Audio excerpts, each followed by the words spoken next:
अस्सलाम वालेकुम। बामकसद एक मुस्बत सोच के साथ मैं हूँ सारा मीर और आज का मेरा मौजू है लाहौर का एक इलाका, सब्ज़ाज़ार स्कीम, मुल्तान रोड लाहौर, जिसके बारे में शायद ज़्यादा लोग नहीं जानते, लेकिन हमारे प्राइम मिनिस्टर साहब मोहतरम इमरान खान साहब ज़रूर जानते हैं, क्योंकि एक दफ़ा उन्होंने एक अपने इंटरव्यू में या प्रेस रिलीज़ में कहा कि लाहौर में एक ऐसा इलाका है सब्ज़ाज़ार जिसमें शाम के वक्त लोग जा नहीं सकते। तब से मेरे जहन में एक सवाल है और मैं इस आबादी को अच्छे तरीके से जानती भी हूँ। 20-25 साल पहले ये आबादी जो है वो आबाद होना शुरू हुई। पहले ये झुग्गी नागरा का इलाका कहलाता था और यहाँ पे शायद लोगों को पता होगा कि लॉ एंड ऑर्डर की सिचुएशन उस वक्त भी बहुत ज़्यादा ख़राब थी और फिर आहिस्ता आहिस्ता ये आबाद होने लगा और इसके अंदर लोगों ने घर बनाने शुरू कर दिए, ब्लॉक्स बन गए, सड़कें बन गई और इस तरह से लोग आबाद होना शुरू हो गए। लेकिन जो लोग यहाँ आबाद होना शुरू हुए उन्हें संगीन तरह के लॉ एंड ऑर्डर की सिचुएशन को फेस करना पड़ा और क्योंकि इसके इर्द गिर्द जो है वो एक इलाका है डुब्बनपुरा का जो आज भी है और जहाँ पर कच्ची आबादी है और लोग छुप जाते हैं और लोग रहते हैं और इर्द गिर्द झुग्गियाँ बहुत ज़्यादा हैं, स्लम्स बहुत ज़्यादा हैं इस इलाके में। सैदपुर का इलाका है, पीछे बंद रोड लगती है, बंद रोड के साथ शेरा कोट का इलाका लगता है और इस तरह से इसकी एंट्रेंसेस बहुत ज़्यादा हैं। मुल्तान रोड से एंट्रेंस है, फिर मुल्तान रोड की एक और जगह साइड से अलामा इकबाल टाउन की साइड से एंट्रेंस है, फिर इसमें ईवान टाउन से भी एंट्रेंस आ रही है जो ईवान टाउन की साइड से जा रही है, फिर एक वो ठोकर की तरफ से जो है वो एक और जगह है, नाले वाली रोड है, वो भी यहाँ से गुजर रही है, वो भी एंट्रेंस है। सो इसकी एंट्रेंसेस बहुत ज़्यादा हैं। पीछे की तरफ भी ये बंद रोड के ऊपर चला जाता है, यतीम खाने की तरफ चला जाता है और वहाँ से भी इसके बेशुमार रास्ते निकलते हैं। तो इसके रास्ते भी बेशुमार निकलते हैं, इस पे आबादियाँ भी छोटी छोटी, पीछे गांव इस तरह के थे, इस तरह की आबादियाँ हैं कि जहाँ पे ऐसे लोग थे जो दरमियान में जो आबादी बनी है, जो ब्लॉक्स बने हैं, उनमें लोग चैन की ज़िंदगी नहीं गुजार सकते थे और ना ही शायद आज गुजार सकते हैं। तो दरमियान में एक स्पैन ऐसा आया जब नून लीग की नज़र इनायत इस इलाके पर पड़ी, तो थोड़ा सा डेवलपमेंट का काम हुआ और मुझे तारीफ़ करनी चाहिए बिल्कुल न्यूट्रल होकर कि उन्होंने इस इलाके में एक स्टेडियम बनाया और जिसमें बच्चे खेलते हैं और लोग उसके अंदर मैचेस वगैरह होते हैं और बड़े उसको मेंटेन भी किया गया। इसके अलावा यहाँ पे डिग्री कॉलेज बनाया गया, इसके अलावा यहाँ पे एक हॉस्पिटल बनाया गया जो पाक तुर्क हॉस्पिटल है। मैं अभी आपको पहले बता दूं कि यहाँ क्या क्या चीज़ें बनी और आजकल वो किन हालात में अबतरी का शिकार हैं और हॉस्पिटल पाक तुर्क बना, काफ़ी बड़ा हॉस्पिटल, बड़ा अच्छा हॉस्पिटल यहाँ बनाया गया। इसके अलावा एक डिस्पेंसरी है जो बड़ी खूबसूरत भी है, उसकी बिल्डिंग और वो वर्किंग है और इसके अलावा यहाँ पे स्कूल भी एक बनाया गया एलडीए का और इसके अलावा यहाँ पर स्पोर्ट्स कॉम्प्लेक्स बनाया जा रहा था काफ़ी बड़ा जो अभी कंप्लीट नहीं हुआ। तो इस इलाके के कुछ लोग थे, उन्होंने भी काफ़ी काम किया इसमें। लेकिन अब जब से पीटीआई आई है, पीटीआई की दावे अपनी जगह पे हैं और जो काम है वो नज़र नहीं आ रहा। इस वक्त सब्ज़ाज़ार की ये हालत है कि सड़कें टूटी हुई हैं, नई सड़कें मत बनाएं। हमारे जो सीएम साहब हैं, क्या कहते हैं कि उस्मान बुज़दार साहब हैं, मैं उनसे पूछना चाहूँगी कि क्या ये इलाका सब्ज़ाज़ार उनके अंडर आता है या उनके अंडर नहीं आता, क्योंकि वो सुना है कि कोई या तो फ़िज़ाई दौरा करते हैं और या फिर वो कोई पॉश एरियाज़ में रात के वक्त इंतज़ामात देख लेते हैं जहाँ पे काफ़ी अच्छे इंतज़ामात होते हैं। तो प्लीज़ इस इलाके के लोगों की तरफ से रिक्वेस्ट है कि कभी एक खामोशी से दौरा इस इलाके का भी करें। जहाँ टूटी हुई सड़कें आपसे इंतज़ार करें, आप नई सड़कें मत बनाएं, अगर आपके पास बजट नहीं है पैच वर्क कर दें प्लीज़। इसके अलावा जो ये हॉस्पिटल बना है यहाँ पे गरीबों के लिए, यहाँ पे दवाइयाँ बिल्कुल नहीं दी जा रही, ये बंद भी कर दिया गया था। उन्होंने कहा जी फंड्स नहीं आ रहे। प्लीज़ ये मत सोचें ये किस पार्टी ने बनाया, ये क्या किया। इस इलाके के ज़्यादातर लोगों ने पीटीआई को वोट दिए थे, इसीलिए इस बार पीटीआई का नुमाइंदा यहाँ से जीता था। सो प्लीज़ इस तरह की बातों से अबव होकर सोचें, यहाँ के लोगों का सोचें, यहाँ की औरतों का सोचें, मर्दों का सोचें, बच्चों का सोचें। इस हॉस्पिटल के लिए फ़ंड्स या वो बिल्कुल फ्री है तो मैं दरमियान में मशवरा भी देती चलूँ कि यहाँ पर बहुत रश होता है, बहुत लोग आते हैं, यहाँ तक कि बारी नहीं आती, तो 20 रुपये, 30 रुपये या 50 रुपये तक हर आदमी दे सकता है। उसकी फ़ीस या टिकट कोई उसका मुकर्रर कर दें ताकि वो अपने ओन के ऊपर हॉस्पिटल चल सके। इसके अलावा यहाँ बहुत अच्छी डिस्पेंसरी है जैसा मैंने अभी जिक्र किया, लेकिन उसमें वही बात है कि सरकारी डॉक्टर जो हैं वो अपने आप को किसी प्राइम मिनिस्टर या चीफ मिनिस्टर से कम नहीं समझते और लोगों को देखने के लिए तैयार नहीं होते, और जिनकी अपॉइंटमेंट्स होती हैं वो वहाँ पे बैठते नहीं हैं, छुट्टी लेके घरों में बैठे हुए हैं या पेपर वर्क करते रहते हैं। मैं आपको लोगों के पर्सनल एक्सपीरियंस की बेस पे ये बात कर रही हूँ, मेरी ये बात सिर्फ बात नहीं है। कभी आप वहाँ पे विजिट कर लें तो वो लोगों के लिए बड़ा बेनिफिशियल हो सकता है अगर वहाँ पे अच्छे डॉक्टर्स अपॉइंट कर दिया जाएं और कोई चेक एंड बैलेंस हो कि वो डॉक्टर वाकई ड्यूटी कर रहे हैं। बड़ी अच्छी डिस्पेंसरी है वहाँ, हर चीज़ का एक डॉक्टर बिठा दें, एरिया के लोग आपको दुआएं देंगे।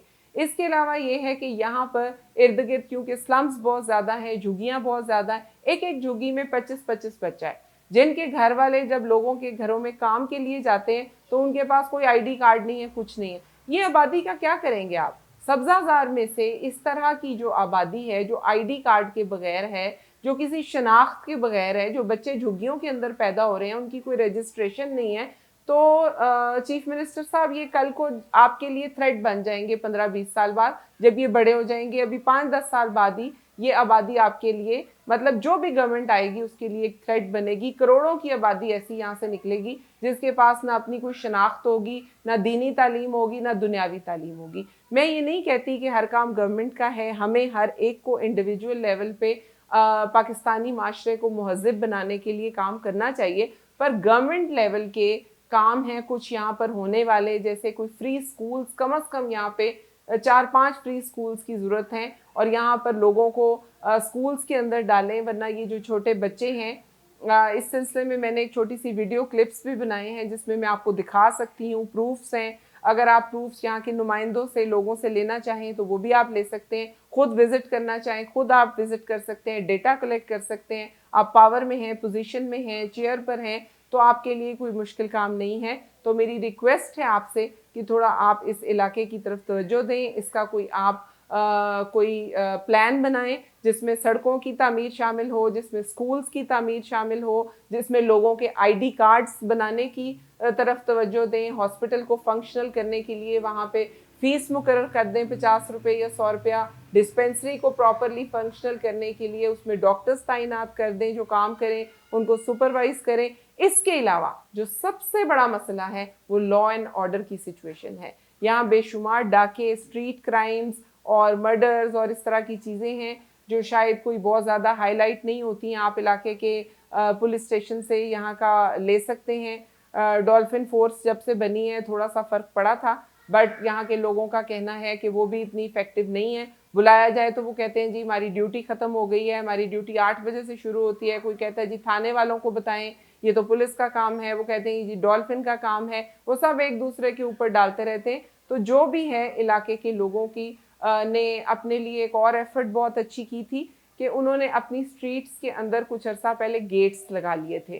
तो अब जो आपकी कोई पॉलिसी आई थी कि गेट्स लगाए थे तो शायद चैन की नींद कोई कुछ अरसा गुजरी ले सके हो या कुछ अरसा चैन का गुजरा हो, लेकिन उसके बाद अब एलडीए ने गेट्स उतारने शुरू कर दिए और गेट्स उतार दिए। तो क्या कोई आप में से बता सकता है कि अगर स्ट्रीट के लोग मिलजुल कर कोई गेट लगा लेते हैं और गार्ड अपना पर्सनल रख लेते हैं तो क्या वो ये भी नहीं कर सकते? डीएचए में हर गाड़ी के साथ 2 डाले जा रहे हैं और उनके अंदर 10-10 गार्ड्स बैठे हुए हैं और उनके गार्ड्स हमारी गाड़ियों को ऐसे देखते हैं जैसे वो उनके किसी पर्सनल जो गाड़ी में जा रहे हैं, पाकिस्तान उनकी पर्सनल प्रॉपर्टी है और आम लोग जिनके सब गार्ड्स नहीं है उनको वो साइड्स कराते हुए गुजरते हैं और घूरते हुए गुजरते हैं और बहुत ही बुरे तरीके से उनको पीछे हटाते हैं और फिर वो जाते हैं। तो ये कल्चर इसीलिए डेवलप हुआ है कि जो लोग आम सोसाइटीज़ में रहते हैं या सोसाइटी के बगैर खुले एरियाज़ में रहते हैं उनकी सिक्योरिटी का कोई इंतज़ाम नहीं है। तो मैं आपको थोड़ी सी याद दहानी करवाने के लिए प्रोग्राम बनाया है कि यहाँ पर भी ये भी आपकी टेरिटरी है, ये भी आपका मुल्क है, ये आपका इलाका है, ये आपके लोग हैं, इन्होंने आपको वोट दिए।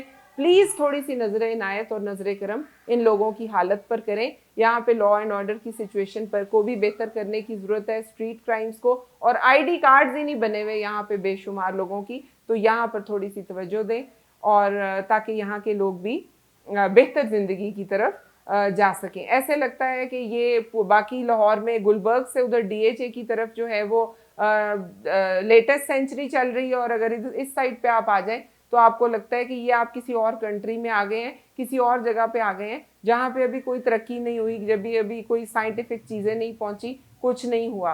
तो लोगों के एटीट्यूड्स इतने डिफरेंट हैं, इसलिए कि मैंने आपको पहले भी बताया कि दीनी और दुनियावी तालीम का यहाँ पे कोई इंतज़ाम उस तरह से इन लोगों के लिए नहीं किया जा रहा जो बिलो पॉवर्टी लाइफ गुजार रहे हैं।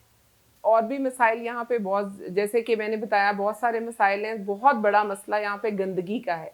आप शहर में कहीं भी किसी सोसाइटी में जाएं, वापडा टाउन चले जाएं, आप जौहर टाउन चले जाएं, आप आगे वेलेंशिया चले जाएं, तारिक गार्डन चले जाएं, जहां भी जाएं आपको मेन एंट्रेंसेस साफ मिलेंगी और ऐसे लगता है कि आप किसी सोसाइटी में आए। फूल लगे हुए हैं, दरख्त लगे हुए हैं, साफ सुथरी जगह है। सब्जाजार की मेन एंट्रेंस में ऑनरेबल चीफ मिनिस्टर साहब, आप किसी भी एंट्रेंस से किसी भी वक्त आ जाएं, मेन आप स्कीम मोड़ से आ जाएं, नाले वाली रोड से आ जाएं, उसको खाड़क कहते हैं, और आप इवान टाउन से आ जाएं, कहीं भी आ जाएं, आपको कूड़े के ढेर, पीछे बंद रोड से आ जाएं, नाले से आ जाएं, कूड़े के ढेर, नाला गंद का भरा हुआ और रेड़ियां बेतहाशा, और हर तरफ कूड़ा ही कूड़ा, कूड़ा ही कूड़ा, और मजदूर और मिस्त्री सड़कों पर बैठे हुए, और भीख मांगने वाले जो यहाँ पर दो तीन आपके जो सिग्नल्स हैं वहाँ पे इतने भीख मांगने वाले मिलेंगे कि आपकी गाड़ी को घेर लेंगे और गुजरने नहीं देंगे। तो ये जो क्लीनलीनेस के प्रॉब्लम्स हैं ये भी बहुत ज़्यादा है। और नाला यहाँ पर बहुत गंदा है। नाला पूरे शहर में है, लेकिन सब्जाजार में जो दो तरफ से नाला गुजर रहा है वो इंतहाई गंदी हालत में है। उसमें से ऐसी गैसेस निकल रही हैं कि जो लोग यहाँ पे रहते हैं ऑल द टाइम उनको अपने फ्रिज, टीवी, एसीज, इस तरह की इलेक्ट्रिक अप्लाइंसेस जो हैं वो ठीक करवानी पड़ती हैं। हर 2 मंथ्स बाद, 3 मंथ्स बाद बहुत ज़्यादा खर्चा हो जाता है। और जो वो लोग ठीक करने के लिए आते हैं तो वो कहते हैं जी नाला बहुत गंदा है दोनों साइड से, तो ऐसी गैसेस निकल रही हैं जिसकी वजह से आपके फ्रिज, आपके टीवी, आपके एसीज खराब हो जाते हैं। तो क्या कसूर है यहाँ के लोगों का कि वो साफ सुथरी और हेल्दी जिंदगी नहीं गुजार पा रहे। इस साल इतनी लाइट गई है, कोई टाइम नहीं है, कोई स्केड्यूल नहीं है। लाइट गई तो पूरी रात आई नहीं, लाइट गई तो 2 घंटे, आधे घंटे के लिए आई फिर चली गई। फ्लक्चुएशन बेतहाशा। जो आपका ये इलेक्ट्रिसिटी लोड है वो 220 होता है, वो 216, 220, 224 तक होता है, कभी 270 तक आ रहा है, कभी वो लो जा रहा है, कभी वो हाई जा रहा है। तो क्या परफॉर्मेंस है यहाँ पे एरिया में चीज़ों की। सारी इलेक्ट्रिक अप्लाइंसेस ख़राब होती जा रही हैं, लोगों की हर चीज़ ख़राब होती चली जा रही है। इलेक्ट्रिसिटी का कोई हाल नहीं है, यूपीएस भी बंद हो जाते हैं। छोटे घर हैं यहाँ पर बहुत सारे, जिसमें बुजुर्ग भी हैं, छोटे बच्चे भी हैं। तो प्लीज़ प्लीज़ लोगों पर रहम करें। और बहुत सारे लोगों के फीडबैक के बाद मैंने ये प्रोग्राम किया है। तो मैंने आपकी तवज्जो दिलाई है कि इलेक्ट्रिसिटी इस एरिया में ज़रूरत से ज़्यादा जाती है। जब से आपकी गवर्नमेंट आई है यहाँ पर बिल बहुत ज़्यादा आ रहे हैं। पहले जिस घर का बिल 2000 3000 आता था, अब उस घर का बिल 10,000 15,000 पे आ रहा है। वो वही चला रहे हैं, उनकी कोई चेंज नहीं आया लाइफस्टाइल में कि उन्होंने एक की बजाय 4 एसी लगा लिए हों, एक एसी लगा हुआ है या चीज़ें लगी हुई हैं। वो भी यहाँ पे लोग बड़ी सोच समझ के करते हैं। मैं बड़े सोच समझ के लोगों के कहने पर, देखने के बाद, अपनी ऑब्जर्वेशन की बात कर रही हूँ, पूरी रिस्पॉन्सिबिलिटी के बाद। 2-3,000 जहाँ बिल आ रहा था वहाँ पे वो बिल 15,000 18,000 तक बिल पहुँच गया है आपकी गवर्नमेंट में। इसके अलावा सफाई सुथराई का इंतजाम सब्जाजार में बिल्कुल भी नहीं है। लॉ एंड ऑर्डर की सिचुएशन बिल्कुल बेहतर नहीं हुई। स्ट्रीट क्राइम इतने हैं कि लोगों ने, हर ब्लॉक में यहाँ पार्क है, लेकिन खवातीन वहाँ सैर करने नहीं जाती, डरती हैं कि कोई रास्ते में पकड़ लेगा, कोई और चीज़ हो जाएगी, कोई मिसहैप ना हो जाए। तो यहाँ पे शाम के बाद वाकई बाहर नहीं निकलते। तो मैंने तो सोचा था कि जब हमारे पीएम साहब ने कहा था कि जी एक इलाका है और वहाँ पे लोग शाम को घर से बाहर नहीं आ सकते, तो फिर उस वक्त से लेके अब तक बहुत टाइम गुजर गया है। क्या इनिशिएटिव लिया गया है, क्या ऐसे इकदाम किए गए हैं कि इस एरिया को बेहतर किया जाए। मैंने कुछ लोगों से पूछने की भी कोशिश की है, जैसे नून लीग के दौर में उन्होंने इस एरिया को बेहतर बनाने के लिए कोई प्लानिंग की हुई थी, जो वो पूरी नहीं कर सके। कुछ चीज़ें उन्होंने बनाई जिनका मैंने जिक्र किया। तो क्या कोई प्लानिंग की गई है कि आगे आने वाले वक्त में सब्जाजार स्कीम, मुल्तान रोड लाहौर की किस्मत भी कभी जागेगी, ये वापडा टाउन की तरह, ये जौहर टाउन की तरह, ये डीएचए की तरह साफ सुथरा होगा, ये प्लान्ड होगा, यहाँ से गंदगी साफ होगी, यहाँ से नाले साफ होंगे जिनमें से गैसेस निकल कर लोगों को भी बीमार कर रही हैं और उनकी चीज़ें भी ख़राब कर रही हैं। और इसके अलावा लोग डर कर ज़िंदगी गुजार रहे हैं, बेताशा बिल पे कर रहे हैं और बहुत से मसाइल का शिकार हैं, और जो चीज़ें बनी हुई हैं वो भी प्रॉपरली फंक्शनल नहीं है, क्योंकि वहाँ पर फंड्स नहीं हैं। वहाँ पर सरकारी डॉक्टर कहते हैं जी लगा दें शिकायत जिसको आपने लगानी है। ये मैं बड़ी पर्सनल किसी की फीडबैक एक्सपीरियंस का से फीडबैक आया है उसका जिक्र कर रही हूँ जी, लगा दें शिकायत जिसको लगानी है। डॉक्टर मरीज को चेक करने की बजाय चाय पी रहे हैं, पेपर वर्क कर रहे हैं और नहीं देख रहे। यहाँ पे गरीब आवाम रहती है, लोगों की सहूलत के लिए चीज़ें बनाई गई हैं। प्लीज़ इस इलाके को देखें, ये भी आपके अंडर आता है और ये भी आपकी आवाम है। अपने दावों को सच साबित करें, अब वो वक्त आ गया।